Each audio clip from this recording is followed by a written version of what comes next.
We're going to take a look at a very special program for veterans and their families and the unexpected way some service members are finding healing and community.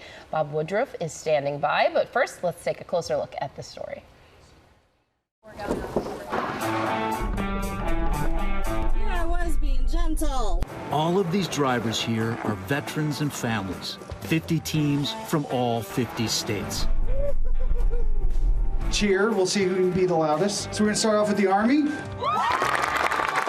Expert drivers are training them to drive on dirt or over rocks. Next, we're gonna go with the Coast Guard. Yeah! I think he's got it so far. This is known as Ford's Bronco off-rodeo. You know, we've been doing a lot of work with veterans groups, and we thought, what a great day for them to come and have some fun. Adrenaline, 100%. It was a rush, as you can tell. We had no idea that it was going to be as wildly popular as it is. This is amazing. It is an amazing adventure, but also a form of therapy for those whose lives were impacted by the wars, including their families. I've lost a few friends, and it is healthy to move on. It is not healthy to forget. One veteran here has been a friend of mine since my days covering the war in Iraq. After seeing very few people in the first 24 hours of this campaign, we are seeing many more Iraqis along the side of the road. On that day in 2006, when I was nearly killed by a roadside bomb, he was one of the medics who saved me. That is him, right there, in the Baghdad hospital. You saved my life more than 19 years ago. I helped. These days, he certainly loves cars. A few years ago, I learned that he works at automobile shops, fixing and rebuilding.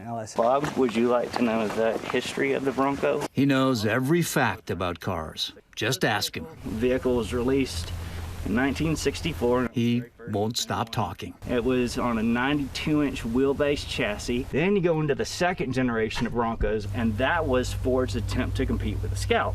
You're gonna hear me say I got this a lot. A, because I'm really, really cocky, and B, I'm very confident. So, You think there's a chance we'll flip over? there's no chance if I'm behind the wheel. Tricky corner headed your way.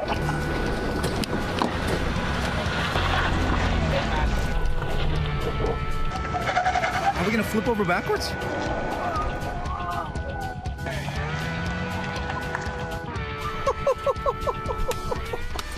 Like, this is so just therapeutic and enjoyable. It's kind of like, you know, if you found your baby blanket and some, you know, and it's like you get to have that and say, okay, everything's fine now. Because of my passion and PTSD, I guess it's just like the serenity of all of it.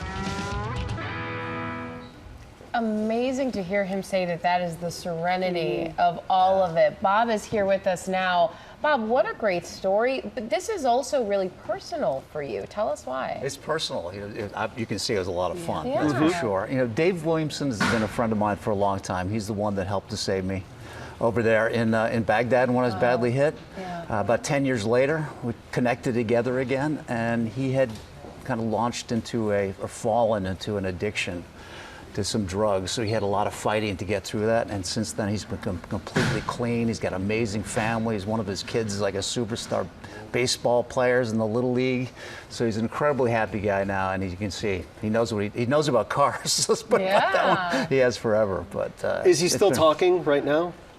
Yeah. He's gonna love this. You know, I know Dave, you're watching this right now. You can see how that was fun. But he comes to our Stand Up for Heroes event every year, which is tonight here in New York. So they're big for our foundation. It's now the 19th time this year. Wow. We've got the top, community comedians and musicians and singers that out there in the world. I've got an amazing list of them. Bob, it's so great what you do, focusing on veterans, and I don't think we hear enough about what veterans have to do to reacclimate when they come home and all that they've been through. What is one thing that you've seen over and over again helps those veterans when they're dealing with PTSD or anything that they've dealt with after being in war and all of that? Yeah, there's so many ways, depends on what's happening. I think, as we know, that any kind of adventure, anything gives some adrenaline flow, but largely really it's family and friends. If you get a chance to get together with those sometimes that have experienced the same thing. It gives you a sense of that you belong to it, and you have the people to talk to that understand everything. But there's so many kind of programs that have been developed to do something for the veterans, and I think everybody when they want to do something for the veterans. The key is to try to find a place to do it the most efficient way, which is really largely what we do in our foundation now. And you have done so much, Bob. Thank you for all that you do for veterans. Thank you. Well, we owe them all, I have to say. Absolutely. Thank you for that beautiful Thank you for story doing as this. well. And the friend sharing your friendship with him as well. Yeah. How inspiring.